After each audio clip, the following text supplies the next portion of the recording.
마태복음 10장 16절에서 23절의 본문을 가지고 뱀처럼 지혜롭고 비둘기처럼 순결하라 라는 제목으로 말씀을 보겠습니다. 이런 마태복음 10장은 전도에 관한 부분으로 이해를 할 수 있습니다. 전도에 관해서 세상을 살릴 것에 대해서 가장 정확하게 말씀하고 있습니다. 성경의 전도라는 부분에서 많이 좀 다루고 있는데요. 그 이후에 대한 얘기입니다. 그러면서 이제 우리 주님이 말씀하시기를 보라 내가 너희를 보냄이 양을 이리 가운데로 보냄과 같도다 이렇게 얘기했습니다. 이거는 단순한 비유이기도 하지만 비유가 아닙니다. 이건 현실입니다. 정말 복음을 알고 있고 심판 있음을 알고 있고 주님의 명령을 쫓아서 전 세상을 살리고 또 영원한 것을 위해서 사는 그런 사람들의 현실이고 미래가 이런 모습입니다. 오늘날 많은 사람들이 복음이라고 얘기하고 있으면서 사단의 속임수에 많이 쏟고 있는 게 뭐냐면 예수 믿으면 복 받는다 이렇게 지금 알고 있어요. 저도 한때 그런 얘기를 했었습니다. 초대교회 때는 예수 잘 믿는 것이 순교하는 거다. 중세 때는 예수 잘 믿는 것이 수도원 가는 거다. 지금은 예수 잘 믿는 것이 복 받는 거다. 그래야지 정인으로 서서 이렇게 하나님 살아계심을 설명하는 것이다. 이렇게 얘기를 저도 했었습니다. 이런 번영신학적인 생각들이 전 세상에 이렇게 아예 모든 세상을 사로잡고 있다고 해도 과언이 아닐 정도. 많은 사람들이 축복받으려고 예수 믿습니다. 많은 사람들이 예수 믿는 것을 예수 믿으면서 주를 위해서 헌신하면서 무엇을 바라고 있는지를 스스로 질문해 보면 의외로 정말로 많은 사람들이 결국은 육신입니다. 이렇게 하면 하나님 내 자녀만큼은 보호해 주시겠지. 이렇게 하면 내가 하는 그 일에 축복하시겠지. 이렇게 하면 우리 가정 지켜주시겠지. 이렇게 하면 주님 나를 돌아보시겠지. 전부 사실은 열심히 믿는 것 같은데 축복받으려고 믿는 겁니다. 복음 안에서 그리스도 안에서 무엇을 바라고 있는가? 전부 사실은 육신이라는 얘기죠. 육신을 바라보고 있습니다. 그런데 성경은 뭐라고 얘기하냐면 현실이면서 미래, 정말로 올바로 예수 믿는 자의 현실과 미래는 뭐냐면 이리떼 속에 들어간 양과 같다고 얘기합니다. 형제가 형제를, 아버지가 자식을, 자식이 아버지를 죽는 데 내주고 모든 사람들에게 미움을 받을 것이고 끌려갈 것이라고 성경은 얘기하고 있습니다. 그런데 또 뭐라고 얘기하냐? 겉으로는 그렇게 핍박이고 박해인데 염려하지 마라. 너희가 갔을 때 뭘 말할까 고민하지 마라. 말하는 이는 너희가 아니고 너희 속에 계시는 주의 성령이다라고 표현을 하고 있습니다. 완벽하게 겉으로는 아예 핍박이고 박해인데 완벽하게 주님과 함께 있음을 누리는 그 상태를 얘기합니다. 예수 믿고 쫄딱 망한 것 같은데 예수 믿고 하는 사업 다 망하고 예수 믿고 가정이 다 피폐해지고 예수 믿고 이런 질병 생기고 예수 믿고 이런 어려움 생기고 예수 믿다가 이렇게 죽고 저렇게 죽고 많은 일들이 벌어지는데 그건 육신이라. 그런데 그것과 비교할 수 없는 하나님의 참된 함께 하심을 누리는 그게 참된 예수 믿는 자의 모습이랍니다. 정말로 예수를 믿는다면 예수를 나의 구주로 믿는다면 내 상황이 이렇고 내 상황이 저렇고 그것 때문에 연연하거나 실망하거나 그것 때문에 원망하거나 이게 아니라 어떤 상황 가운데서라도 예수를 믿기 때문에 예수를 나의 구주로 믿기 때문에 감사할 수 있고 행복할 수 있는 거죠. 정말로 예수를 그렇게 믿는다면. 그래서 그렇게 믿는 자를 지금 보내는 겁니다. 당신이 누군 줄 아는 예수님을 그리스도로 믿는 그들을 보내는 겁니다. 양을 이리떼 속에 보내는데 보낼 이유가 있으니까 보내는 거예요. 예수 믿는 것은 단순한 육신적인 도움을 얻기 위해서 믿는 게 아닙니다. 그분의 죽으심을 내가 받아들이고 그분의 부활을 내가 받아들이고 그분과 함께 죽고 그분과 함께 사는 겁니다. 그게 예수 믿는 겁니다. 수많은 사람들의 간증이 전부 예수 믿어서 이런 복 받았다 저런 복 받았다라고 다 얘기하고 있습니다. 그래서 수많은 사람들이 그것을 보고 나도 예수 믿어서 저렇게 해야 되겠다는 생각이 아주 깊이 있게 박혀 있습니다. 그게 사단의 괴계입니다. 여전히 예수 믿는 사람들이 무엇을 바라고 있는가를 스스로 질문해 볼 때 예수 잘 믿으면 내 가족을 보호해 주시고 내 업을 지켜주시고 내 업 잘 되게 해주시고 내 하는 일 잘 되게 해주시고 내 건강 지켜주시고 이렇게 보호하고 이렇게 능력 주시고 이렇게 축복 주시겠지라고 생각하면서 믿고 있습니다. 하지만 성경은 그렇게 얘기하지 않고 있습니다. 그래서 그런 의미에서 믿는다는 말은 다른 얘기예요. 진실로 오늘 마태복음 10장 16절에서 23절 전에 심판까지 언급을 하고 있습니다. 당신을 정말로 그리스도로 믿는 자들을 파송하면서 하는 얘기예요. 파송하면서 하는 얘기입니다.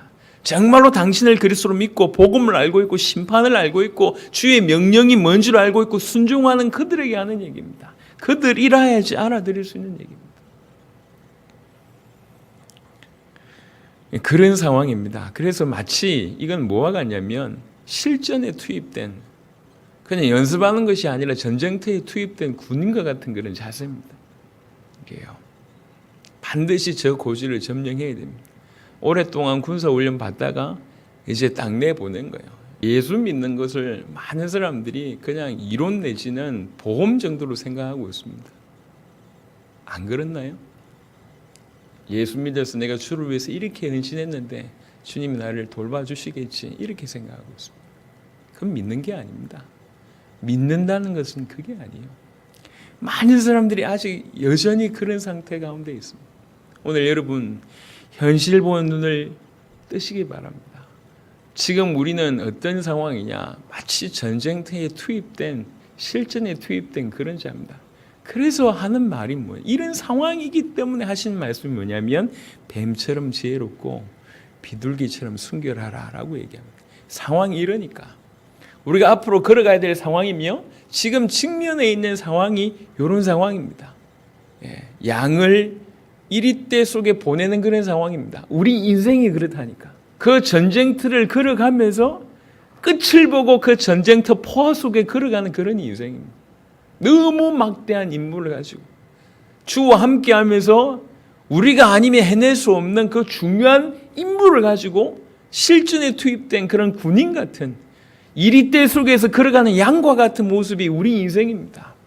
예수님이 하신 말씀입니다. 그래서 우리 보고 어떻게 살아야 될지를 얘기하는 것이 뭐냐? 뱀처럼 지혜롭고 비둘기처럼 순결하라 이 얘기입니다. 하나님께서 우리 주님께서 우리에게 말씀하시기를 뱀처럼 지혜로워야 되고 비둘기처럼 순결해야 된다고 얘기를 하는 겁니다. 이건 그냥 이론이 아니고 어떻게 이 세상을 살아갈 거냐. 특별히 이때 파송됐던 12명의 사도들과 우리 인생이 다르지 않습니다. 그렇죠? 그들도 주의 명령을 받아서 주님이 원하신 일에 자기의 목숨을 거는 그런 입장이었습니다. 우리에게도 동일한 그런 은혜가 왔습니다. 예수가 그리스도라는 복음을 들고 하나 남은 유일한 언약인 그분이 우리 주님이 다시 오실 것이란 그 언약을 붙들고 세계복음을 완성하기 위해서 걷는 우리 인생이 그들과 똑같단 말이에요. 뭐와 같냐? 이리대 속에 걸어가는 양과 같단 말이에요. 어찌 살아야 되겠냐? 비둘기처럼 순결하고 뱀처럼 지혜로워야 돼요. 정말로 하나님 앞에서는 비둘기처럼 순결해야 돼요. 하나님 앞에서. 그리고 세상 앞에서는 뱀처럼 아주 지혜로워야 됩니다. 여러분 세상 사는 방식을 한번 보세요. 그 중에 조금 한번 살펴볼 것이 많은 세상 사람들이 악한 짓을 같이 하면서 그 악한 짓을 한 비밀을 공유하면서 친하다고 생각합니다. 안 그렇나요? 악을 행하면서 죄를 범하면서 그것으로 뭉쳐져 있습니다. 이게 세상입니다. 그 세상 가운데 우리가 살고 있습니다. 자칫 잘못하면 전부 얻어 걸릴 수밖에 없어요. 전부. 그래서 하는 얘기입니다. 세상 가운데 지혜로워야 돼요. 또 뱀처럼 지혜로워야 돼요. 이교도들 뿐만 아니라 불신자들 뿐만 아니라 세상 앞에서 지혜롭지 못하면 이리때 가운데 있는 양의 모습이기 때문에 걸려들 수밖에 없습니다. 중요한 일을 절대로 못합니다. 하나님 앞에서 순결하고 비둘기처럼 순결하고 세상 가운데에서는 참 뱀처럼 지혜로워야 됩니다. 이 땅에 분명히 사단이 엄청난 괴계를 가지고 공격한다는 걸 알고 있습니다. 사단이 참 교묘합니다. 너무 이렇게 가장 약한 부분들을 막 파고듭니다.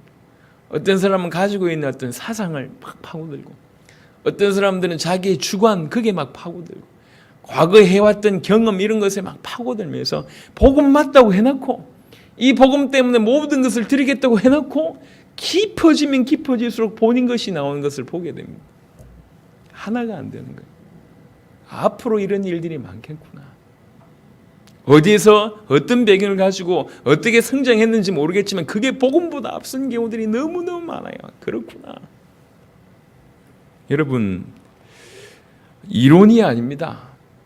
그냥 예수 믿고 적당하게 응답받고 배불리 먹고 살면서 적당하게 천국 갈 사람이라면 모르겠는데, 그게 아니고 진실로 예수를 나의 구주로 믿는 사람이라면, 나의 그리스도라고 믿는 사람이라면, 나를 위해서 죽으셨고 나를 위해서 부활하셨고 지금 성령으로 나와 함께 계시다고 진실로 믿는 사람이라면, 그리고 우리를 통해서 세계복음화를 주께서 완성하신다고 믿고 주께서 나를 선택하셨다고 믿고 우리가 그런 인생을 산다고 정말로 믿는 사람들이라면, 우리는 적어도 예수님 말씀처럼 이리때 속에 걸어가는 양과 같은 모습입니다.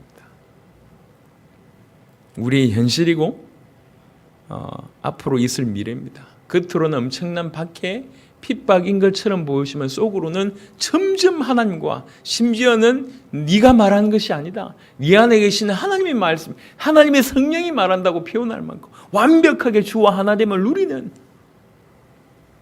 그런 인생인 겁니다. 실전입니다. 더 이상 연습이 없어요. 그래서 하나님의 말씀을 오늘 마음문을 열고 우리가 당대 세계복음을 한다고 할 때 더 필요한 것 같아요. 정말 날마다 비둘기처럼 하나님 앞에 순결하고 뱀처럼 세상 가운데는 지혜로워야 될 것 같습니다. 어떻게 살아야 되겠냐? 하나님 앞에 질문하시고, 세상 가운데서 적당하게 타협하면서 살지 마시고, 타협한다는 것은 잡혀가고 있다는 겁니다. 지금 묶여가고 있다는 얘기죠. 쇠사슬에 점점 감겨가고 있다는 얘기입니다. 결코 좋은 일이 못 됩니다. 그리고 나서 그 다음 절에 보면 사람들을 삼가라라는 표현이 있어요. 삼가라, 조심하라, 이런 표현이죠. 그냥 이 말씀을 봤을 땐 이해가 안 됐어요. 근데 이제 제가 파키스탄에 있으면서 이게 좀 그렇구나라고 이해가 됐어요. 확인을 또 하고 또 하고, 성도들 앞에 앉아 있는 성도들을 확인을 또 하고 또 한대요. 왜 그러냐? 교회는 앉아 있는데 왜 왔는지 의도를 알 수가 없으니까, 정말로 복음을 제대로 받았는지는 알 수가 있으니까, 이게 진짜 복음 받은 건지를 계속 확인한다. 사람들을 삼가라, 그냥 단순히 조심하라를 넘어서서 앞으로 이런 일이 벌어지겠구나. 우리가 이렇게 앞으로 복음이 왕성해질수록 어려움이 더 오고 핍박이 더 오고 박해가 더 오고, 그런 일들이 실제로 현실로 벌어질 것이고 우리 미래가 될 것입니다. 왜 뱀처럼 지혜롭고 비둘기처럼 순결해야 됩니까? 해야 될 일이 있습니다. 해야 될 일. 오늘 읽었던 본문 중에 23절을 보시면 22절 23절, 또 너희가 내 이름으로 말미암아 모든 사람에게 미움을 받을 것이나 끝까지 견디는 자는 구원을 얻으리라. 이 동네에서 너희를 박해하거든 저 동네로 피하라. 내가 진실로 너희에게 이르노니 이스라엘의 모든 동네를 다 다니지 못하여서 인자가 오리라. 모든 동네를 다 다니지 못하여서 인자가 오리란 말은 모든 동네를 다 다니란 얘기잖아요. 그렇죠? 피해 다니란 얘기를 하는 게 아닙니다. 이 박해가 오면 저 동네에 가서 복음 전하고, 또 저 동네에 박해가 오면 또 저 동네 가고, 이러면서 이스라엘의 모든 동네를 다 다니지 못하여서 끝이 온다고 얘기하는 겁니다. 주님 오실 것을 준비하면서 이스라엘 전체를 향해서 복음 전하기 위해서, 이스라엘 전체를 살리기 위해서, 그게 이리때 속에 있는 이리때 속에서도 걸어가야 될 이유입니다. 이게요. 지금 분명히 이 귀중한 당신의 사랑스러운 그 양을 이리때 속에 보내야 될 이유가 있습니다. 그 이유가 뭐냐? 결국은 하나님의 소원이며 우리의 행복이며 죽어가는 자들을 살려야 될 이유가 그 이유입니다.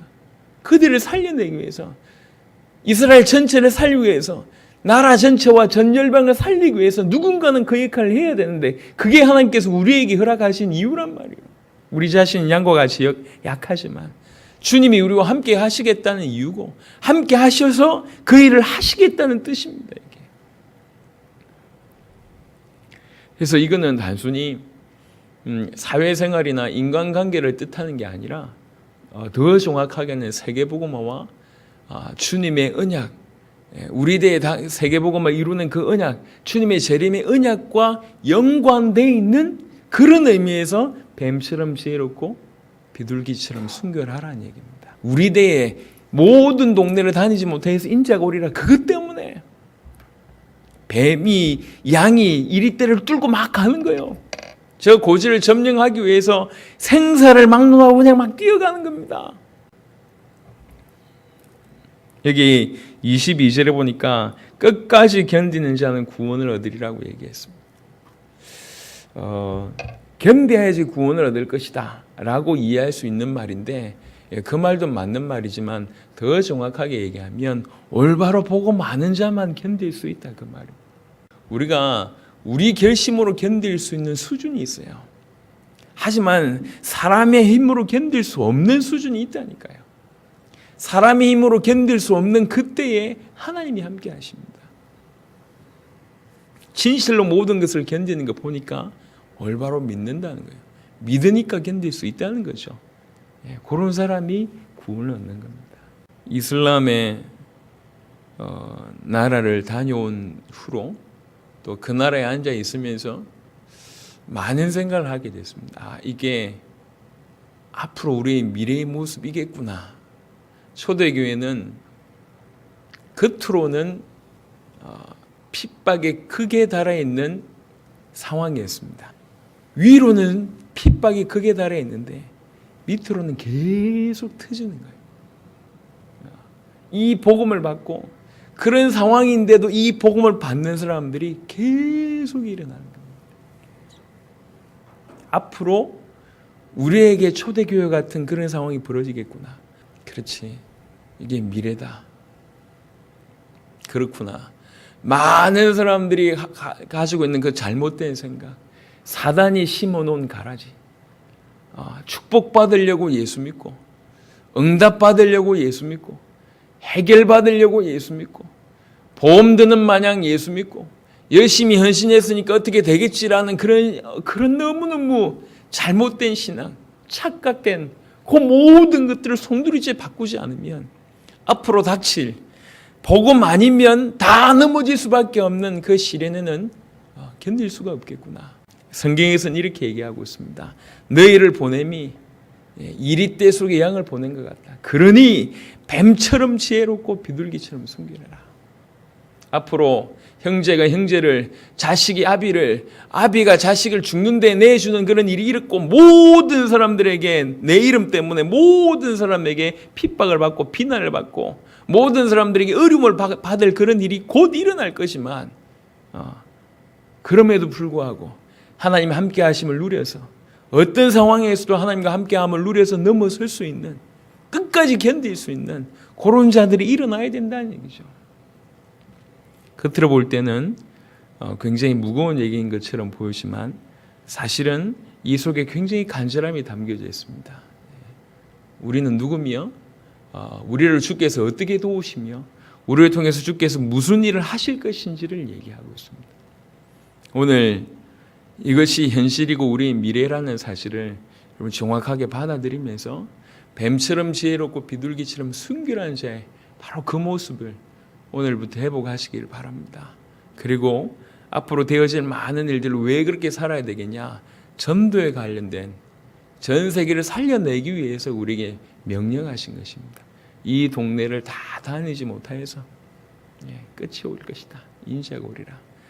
우리 대의 세계복음화를 완성하기 위해서 뱀처럼 지혜롭고 비둘기처럼 순결한 그런 삶을 사는 여러분들 되시길 바라고 복음 가득한 교회가 되시기를 그리스도 예수 이름으로 축원합니다.